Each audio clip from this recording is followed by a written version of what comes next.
Hari ini kami boleh belajar bersama-sama.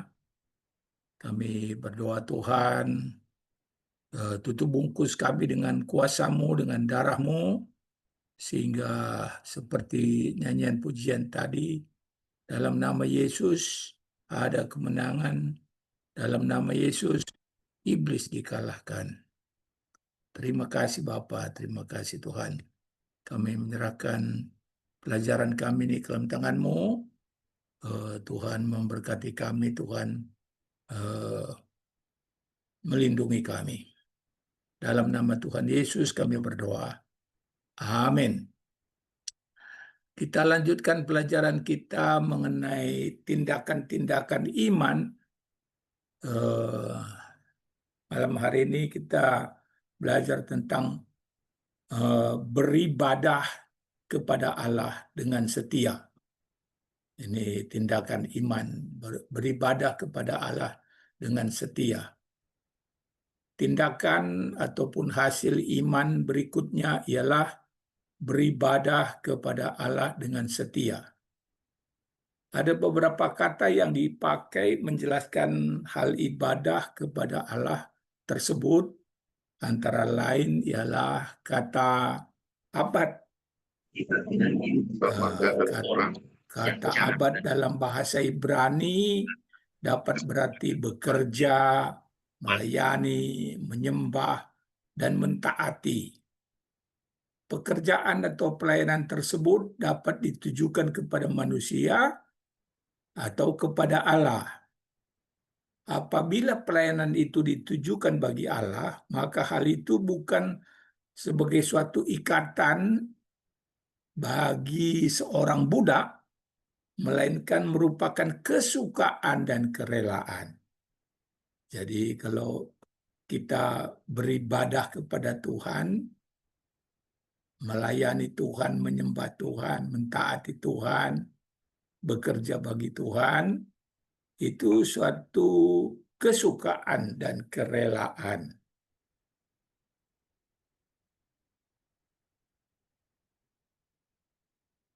Ibadah seperti itu merupakan akibat perbuatan Tuhan. Keluaran 3 ayat 12. Tuhan sendiri berfirman, "Bukankah aku akan menyertai engkau? Inilah tanda bagimu bahwa aku yang mengutus engkau. Apabila engkau telah membawa bangsa itu keluar dari Mesir, maka kamu akan beribadah," kata abad, "kepada Allah di gunung ini." Jadi ini panggilan Tuhan kepada Musa, ya, untuk membawa bangsa Israel keluar dari Mesir. Mereka akan beribadah kepada Allah di gunung ini, dikatakan. Ibadah seperti itu juga merupakan ketaatan kepada perintah Tuhan. Tuhan berfirman, "Oleh sebab itu takutlah akan Tuhan dan beribadahlah kepadanya dengan tulus ikhlas dan setia. Jauhkanlah Allah yang kepadanya nenek moyangmu telah beribadah di seberang sungai Efrat dan di Mesir, dan beribadahlah kepada Tuhan." Yosua 24 ayat 14. Dalam pelaksanaannya, bangsa Israel membawa korban bakaran, korban sembelihan, dan korban keselamatan mereka kepada Tuhan. Yosua 22 ayat 27. Melaluinya, mereka menyatakan kasih dan ibadah mereka dengan segenap hati dan jiwa mereka. Ulangan 11 ayat 13. Kata lain yang banyak digunakan untuk menjelaskan hal ibadah kepada Allah ialah kata saha. Ini tulisan Ibrani-nya terbalik. Mestinya huruf sen dulu, baru hate, baru ha, saha, yang berarti tunduk ke tanah untuk menyembah. Ya, kayak saudara-saudara kita, saudara sepupu kita orang Muslim, tunduk beribadah kepada Allah. Di sini terlihat arti ibadah dari segi lain, yaitu penyembahan kepada Allah yang hidup, tunduk mengakui Tuhan sebagai satu-satunya Allah yang benar. Ya. Jadi itulah kata ibadah yang kedua yang dipakai dalam Perjanjian Lama. Seorang yang tidak percaya kepada Allah yang hidup, dia membuat patungnya sendiri dan menyembah, kata Saha tadi, kepadanya. Dengan itu, dia telah melanggar perintah Tuhan dalam Keluaran 20 ayat 4. Jangan membuat bagimu patung yang menyerupai apapun, jangan sujud menembah kepadanya, atau kata Saha tadi, atau beribadah, kata Abad, kepadanya. Sebaliknya, seorang yang sudah dilepaskan dari kuasa iblis dan roh-roh jahat, dia akan menyembah kepada Tuhan Allah yang hidup. Suatu penyembahan yang diikuti dengan sikap hati yang baik, dengan doa dan pengakuan. Alkitab mengajak bangsa-bangsa di seluruh dunia untuk menyembah Tuhan Allah yang hidup. Sebab segala Allah yang lain hanyalah berhala belaka. 1 Tawarikh 16 ayat 25 sampai 29. Sebab besar Tuhan dan terpuji sangat, dan lebih dahsyat Ia daripada segala Allah. Sujudlah menyembah, kata Saha tadi, kepada Tuhan dan berhiaskan kekudusan. Dalam Perjanjian Baru, kata yang dipakai untuk menjelaskan penyembahan seperti diuraikan di atas ialah kata proskuneo. Proskuneo. Ini Ibu siapa selalu pakai kata ini ya? Ibu Diana Simalango ya. Proskuneo yang berarti menyembah, memuji, meninggikan, memuja, mengenal dan mengakui Allah sebagai Tuhan dalam kehidupan seseorang. Dalam Yohanes 4 ayat 23-24 dijelaskan bahwa seorang yang mau menyembah Allah, proskuneo, haruslah menyembahnya dalam roh dan kebenaran. Itu berarti bahwa seseorang baru dapat sungguh-sungguh menyembah Allah jikalau sudah menerima Roh Kudus dan dibenarkan oleh Tuhan. Kata proskuneo juga digunakan untuk menyembah iblis. Dalam Matius 4 ayat 9, iblis menginginkan penyembahan yang sama terhadap dirinya. Menyembah patung-patung atau dewa. Kisah Rasul 7 ayat 43. Di sini terlihat kebalikan dari penyembahan kepada Tuhan. Tindakan iman yang berikutnya, C, tinggal dalam Kristus dan melawan iblis. Seorang yang baru percaya kepada Kristus dan dilepaskan dari belenggu iblis dan roh-roh jahat memerlukan perlindungan khusus dari serangan kembali kekuatan kegelapan itu. Perlindungan khusus tersebut hanya ada dalam Kristus yang telah menang atas iblis dan roh-roh jahat. Dalam Matius 12 ayat 43-45 dijelaskan bahwa apabila roh jahat keluar dari manusia, ia pun mengembara ke tempat-tempat yang tandus mencari tempat perhentian. Tapi karena ia tidak mendapatkan tempat itu, ia ingin kembali ke rumah yang telah ditinggalkannya. Ketika diketahuinya bahwa rumah itu kosong, bersih tersapu dan rapi teratur, namun tidak didiami oleh Roh Kudus, Ia pergi mengajak 7 roh jahat lainnya, serta masuk dan berdiam di situ. Maka akhirnya keadaan orang itu lebih buruk daripada keadaannya semula. Seorang percaya masih dapat diserang kembali oleh si iblis dan roh-roh jahat, oleh karena dia masih mempunyai si aku yang lama dengan semua sifat-sifat lemahnya. Yakobus 1 ayat 14 ayat 15, ya, kita dicobai oleh keinginan kita sendiri. Si aku yang lama tidak terlepas dari pencobaan iblis dan roh-roh jahat. Matius 16 ayat 21 sampai 23, 1 Tawari 21 ayat 1, 1 Korintus 7 ayat 5, Yakobus 3 ayat 14 dan 15, dan lain-lain. Oleh karena itu, Kristus harus melaksanakan peperangan itu dalam hidup orang percaya. Kita sendiri tidak ada kekuatan kita, tapi Kristus yang ada di dalam kita, dia mengalahkan iblis dan roh-roh jahat. Kristus tidak hanya menang untuk orang percaya, tetapi juga menang melalui orang percaya. Ini kata Martin Luther. Ya. Roma 16 ayat 20, semoga Allah sumber damai sejahtera segera akan menghancurkan iblis di bawah kakimu. Kasih karunia Yesus Tuhan kita menyertai kamu. Apabila Kristus mendiami seorang percaya, maka iblis dan roh-roh jahat tidak dapat memasuki, menguasai, dan merasukinya. 1 Korintus 3 ayat 16.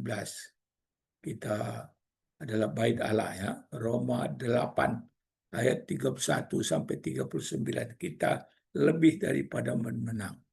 1 Yohanes 5 ayat 4 sampai 5. Kita mempunyai iman yang mengalahkan dunia. Pengertian tinggal dalam Kristus dalam Yohanes 15 ayat 4, Tuhan Yesus berkata, tinggallah di dalam aku dan aku di dalam kamu. Seorang yang sudah percaya kepada Kristus, dia telah dibawa masuk ke dalam keluarga Allah, menjadi anggota, menjadi kawan sewarga orang-orang kudus. Efesus 2 ayat 19. Padahal tadinya dia jauh dari Allah, tidak mempunyai pengharapan tanpa Allah di dalam dunia. Efesus 2 ayat 12. Tetapi sekarang di dalam Kristus Yesus, dia yang dahulu jauh sudah menjadi dekat oleh darah Kristus. Efesus 2 ayat 13. Dalam konteks Yohanes 15 ini, seorang percaya digambarkan telah menjadi ranting dari pokok anggur yang benar, yaitu Tuhan Yesus sendiri. Tuhan Yesus sendirilah yang telah melakukan semuanya. Semuanya itu bagi orang yang percaya kepadanya. Oleh karena itu, Tuhan Yesus berkata, tinggallah di dalam aku. Kurt Koch mengartikan hal tinggal di dalam Kristus sebagai hidup dalam persekutuan dengan Yesus dan mengalami identifikasi bersama Kristus. Orang-orang Kristen yang telah diperbaharui menjadi ciptaan baru. 2 Korintus 5 ayat 17. Disalibkan dengan Kristus. Galatia 2 ayat 19. Roma 6 ayat 6. Dan mati dengan Kristus. Roma 6 ayat 8. Kolose 2 ayat 20. Yang sesuai dengan identifikasi ini adalah fakta bahwa orang Kristen juga diidentifikasi dalam kemenangan Kristus yang melucuti prinsip-prinsip dan kekuasaan, dan yang membuat publik memperlihatkan dirinya dalam kemenangan melalui kayu salib. Kolose 2 ayat 15. Orang Kristen berdiri dengan Kristus di atas kemenangan. Oleh karena itu, ketaatan untuk dibebaskan dari sejak permulaan adalah merupakan catatan positif. Persekutuan hidup dengan Kristus, ini bagian D ya, adalah jaminan bahwa orang yang sudah dimerdekakan akan terpelihara dalam tindakan penjagaan yang ketat. Tinggal di dalam Kristus berarti juga tinggal di dalam kasih. Hal itu dijelaskan dalam 1 Yohanes pasal 4 ayat 16. Allah adalah kasih, dan barang siapa tetap berada di dalam kasih, ia tetap berada di dalam Allah, dan Allah di dalam dia. Tinggal di dalam Kristus berarti mengasihi Allah dan melakukan perintah-perintahnya. 1 Yohanes 5 ayat 2 dan 3. Hal itu merupakan hasil iman. 1 Yohanes 5 ayat 4. Dan itulah yang dapat mengalahkan dunia dengan si jahat yang ada di dalamnya. 1 Yohanes 5 ayat 19. Tinggal dalam Kristus berarti dipenuhi oleh Roh Kudus. Roh Kudus itulah yang mengalahkan roh-roh jahat yang ada di dalam dunia ini.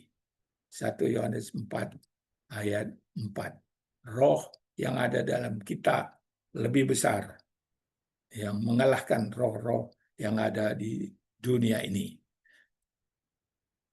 Pengertian melawan iblis, ya, firman Tuhan menjelaskan bahwa iblis berjalan keliling sama seperti singa yang mengaum-ngaum dan mencari orang yang dapat ditelannya. Oleh karena itu Alkitab mengajarkan, lawanlah, kata Gerikanya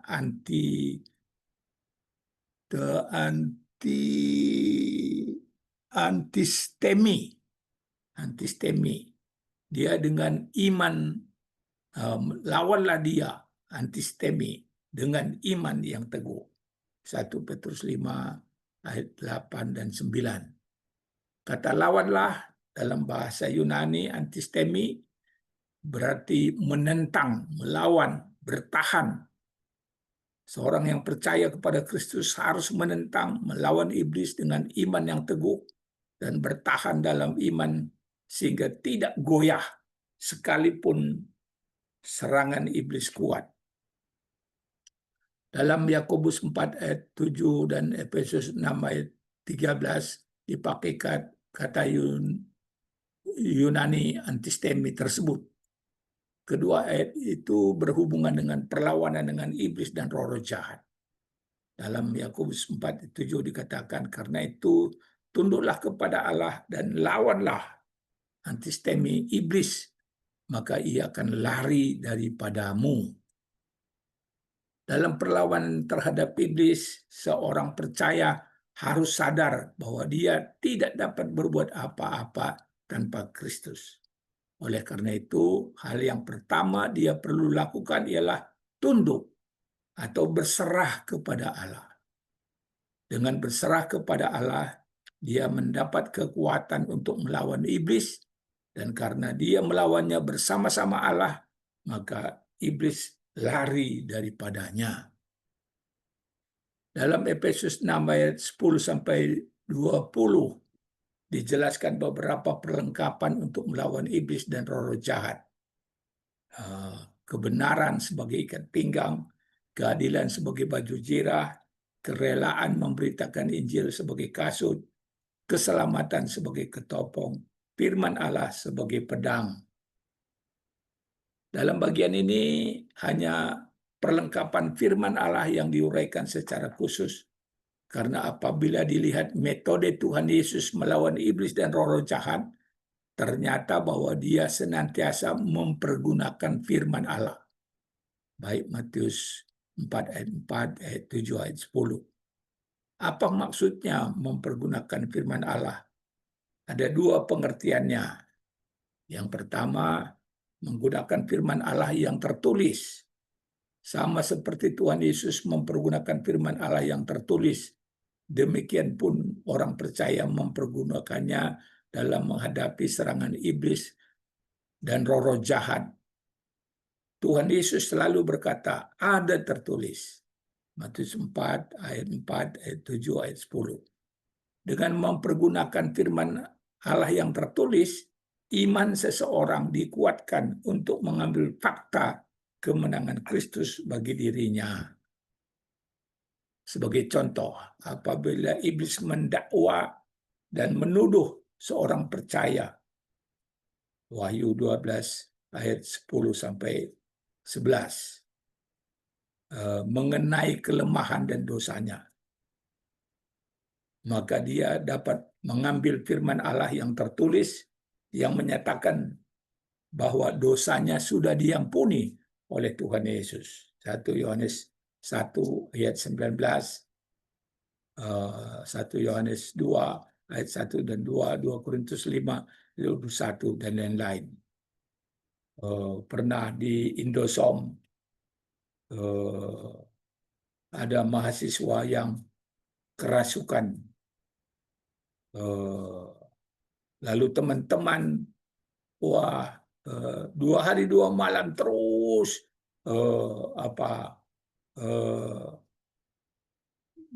mengusir setan-setan sampai mereka kecapean. Iblis menuduh dia terus, mendakwa dia, dia orang berdosa. Lalu saya dipanggil. Lalu saya tanya dia, kau kan sudah mengaku dosa-dosamu. Sudah, Pak. Kau yakin kau sudah diampuni? Yakin, Pak. Ya sudah, pergi, mandi, saya bilang. Dia pergi mandi. Pak, puji Tuhan. Jadi kita bisa memakai firman Allah yang tertulis, ya, bahwa dosa kita sudah diampuni. Enggak, kalau iblis menuduh kita, pakai firman Allah yang tertulis. Yang kedua, memakai firman Allah berarti mengusir iblis dan roh-roh jahat dengan kuasa firman Allah. Tuhan Yesus tidak hanya mempergunakan firman Allah yang tertulis saja, tetapi dia juga mengusir iblis dengan berkata, "Enyalah iblis." Matius 4 ayat 10. Hal itu memperlihatkan bahwa Kristus menang mutlak atas iblis. Tuhan Yesus berdaulat memerintahkan iblis. Ya, dalam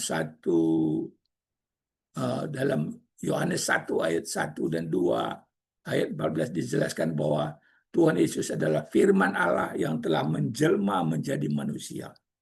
Oleh karena itu, mengusir iblis dan roh-roh jahat dengan atau dalam nama Tuhan Yesus sama halnya mengusir iblis dan roh jahat dengan kuasa firman Allah. Dalam Yohanes 1 ayat 1 dan 2 ayat 14 dijelaskan bahwa Tuhan Yesus adalah firman Allah yang telah menjelma menjadi manusia. Ini berulang dia, minta maaf. Dalam satu pencobaan yang ganas seperti yang dihadapi Tuhan Yesus, Matius 4 ayat 1 sampai 10, harus ada suatu jawaban yang menentukan seperti itu, yang dikuatkan oleh Alkitab seperti tertulis di sini. Enyahlah iblis. Ya. Tuhan Yesus telah memberikan kuasa yang mutlak seperti itu kepada orang-orang yang sungguh-sungguh percaya kepadanya. Matius 10 ayat 1, Lukas 9 ayat 1. Istilah kuasa dalam bahasa Yunani yang dipakai dalam ayat tersebut ialah exousia. Berarti wibawa, kekuatan yang mutlak. Murid-murid Tuhan Yesus sudah menerima dan mempergunakan kuasa itu. Markus 3 ayat 15, Lukas 10 ayat 17. Tuhan Yesus menjanjikan kuasa yang sama kepada setiap orang yang percaya sungguh-sungguh. Tanda-tanda ini akan menyertai orang-orang yang percaya. Mereka akan mengusir setan-setan demi namaku, kata Tuhan Yesus. Markus 16 ayat 17. Seorang yang sudah dilepaskan apabila dicobai dengan hebat oleh si iblis dapat mempergunakan perintah ini. Dalam nama Tuhan Yesus, saya perintahkan kuasa setan pergi. Dan hal itu merupakan pertahanan yang efektif. Kemudian yang keempat, ini baru D, berserah kepada Kristus dan bertumbuh dalam dalam kehidupan rohani. Sedikit lagi Bapak Ibu baru kita berdiskusi ya. Yang pertama berserah kepada Kristus. Anugerah pelepasan Kristus dari penghukuman dosa, dari ikatan kuasa kegelapan memberanikan orang percaya untuk menyerahkan diri secara total kepada Tuhan Yesus dan melakukan kehendak-Nya. Roma 12 ayat 1 dan 2 ya.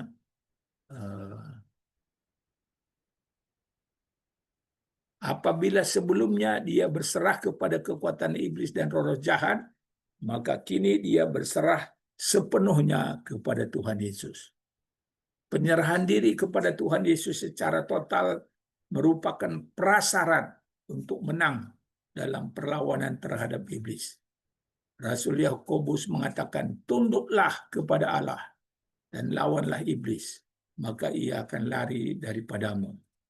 Yakobus 4 ayat 7. Tunduk kepada Allah tidak sama dengan ketaatan, tetapi tunduk adalah penyerahan kehendak seseorang yang membawa kepada ketaatan. Penyerahan diri kepada Tuhan harus terus-menerus dilakukan. Hal itu membutuhkan tindakan iman yang aktif dari setiap orang percaya. Oleh karena itu, Rasul Paulus mengatakan, janganlah kamu menyerahkan anggota-anggota tubuhmu kepada dosa untuk dipakai sebagai senjata kelaliman, tetapi serahkanlah dirimu kepada Allah sebagai orang-orang yang dahulu mati tetapi yang sekarang hidup, dan serahkanlah anggota-anggota tubuhmu kepada Allah untuk menjadi senjata kebenaran. Roma 6 ayat 13. Penyerahan diri harus dilakukan dengan penuh kesadaran dan suatu pilihan, sebab si iblis akan tetap berusaha menarik orang percaya kepadanya. Penyerahan diri dilakukan dengan alasan kebenaran yang pasti dan jaminan yang indah atas kebenarannya.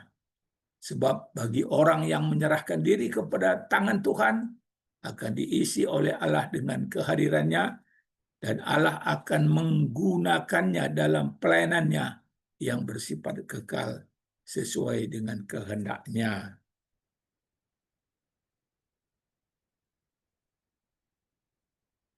Ini sudah sedikit lagi ya, bertumbuh dalam kehidupan rohani. Seorang yang baru percaya kepada Tuhan Yesus adalah seorang yang baru lahir secara rohani. Ia dilahirkan kembali pada saat ia percaya kepada Tuhan Yesus. Pada saat ia bertobat, meninggalkan Allah yang lama dan datang kepada Tuhan Yesus. Yohanes 1 ayat 12 dan 13, Yohanes 3 ayat 3 dan 5. Pada saat itu pula ia menerima Roh Kudus. Oleh karena Roh Kuduslah yang membuat ia percaya dan bertobat. Yohanes 16 ayat 8. Seorang yang baru dimerdekakan dari belenggu dosa dan iblis memerlukan pertumbuhan yang sehat dalam kerohaniannya. Demi pertumbuhan yang sehat tersebut, dia memerlukan beberapa hal yang penting sekali, yaitu firman Allah. Alkitab mengatakan, dan jadilah sama seperti bayi yang baru lahir, yang selalu ingin akan air susu yang murni dan yang rohani, supaya olehnya kamu bertumbuh dan beroleh keselamatan. 1 Petrus 2 ayat 2. Seorang yang baru percaya kepada Tuhan Yesus memerlukan firman Allah. Istilah air susu yang murni dan yang rohani dalam ayat tersebut di atas menunjuk kepada firman Allah. Karena istilah Yunani logikon yang berarti rohani menunjuk kepada istilah logos yang berarti firman. Pertumbuhan kerohanian seseorang yang baru percaya datang dari pengajaran tentang Kristus dan Allah Bapa, yaitu inti firman Allah atau Alkitab. Dalam taraf permulaan, seorang yang baru dilepaskan itu membutuhkan bimbingan bagaimana membaca dan mengerti firman Tuhan. Dalam hal ini, baginya perlu disediakan bahan bimbingan khusus sehingga tiap-tiap hari dia dapat membaca, merenungkan, mengerti firman Tuhan. Melalui pembacaan dan perenungan firman Tuhan, seorang yang baru percaya semakin mengerti kedudukannya dan posisinya yang baru dalam Tuhan. Ia adalah anak Allah. Yohanes 1 ayat 12. Ia sudah berpindah dari kerajaan iblis ke dalam kerajaan Allah. Ia telah menerima Roh Kudus yang lebih besar daripada roh-roh lain di dunia ini. 1 Yohanes 4 ayat 4. Oleh karena itu, dia tidak perlu takut terhadap iblis dan roh jahat. Dosa-dosanya sudah diampuni. 1 Yohanes 1 ayat 9. Segala tuduhan iblis tentang dosa-dosanya tidak berlaku lagi.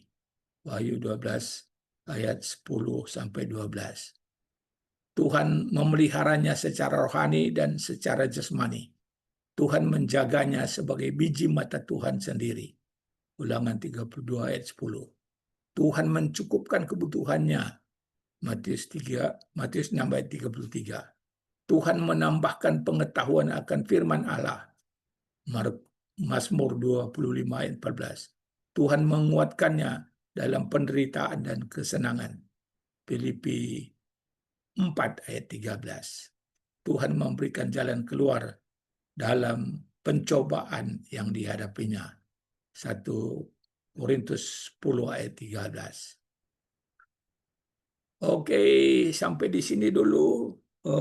Ini nanti lingkungan rohani, yaitu tubuh Kristus,